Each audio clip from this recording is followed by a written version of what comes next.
母親節就快到啦，今日同大家煮一個香口又好意頭嘅魚蝦黃金卷。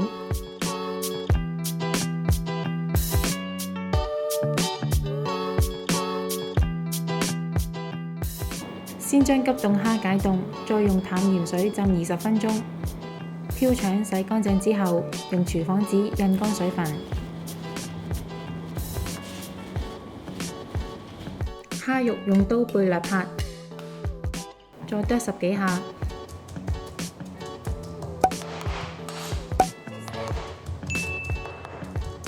加入醃料有鹽、糖、生粉、胡椒粉，撈勻，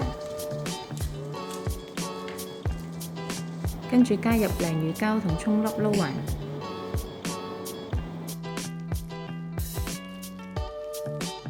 達至起膠。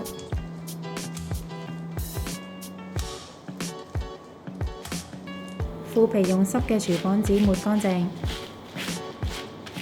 剪成2塊，同埋剪去圓邊較硬嘅部分。喺每塊腐皮上各鋪上半份餡料，壓平，然後再捲成長條狀。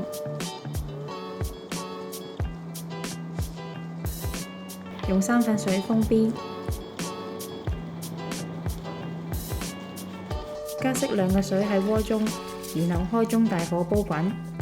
將腐皮卷隔水蒸10分鐘，就可以取出放涼。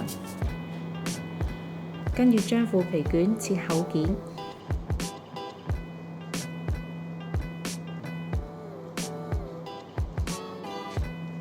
再加少少油喺平底鍋中，開中火加熱，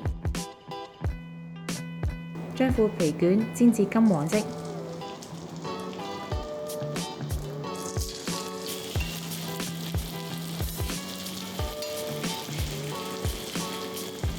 食嘅時候拌以喼汁，咁就會更加好味啦。鍾意我哋條影片嘅朋友可以 Like、Subscribe、Share， 同埋記得撳着個鐘仔，可以第一時間收到我哋嘅最新資訊同埋影片。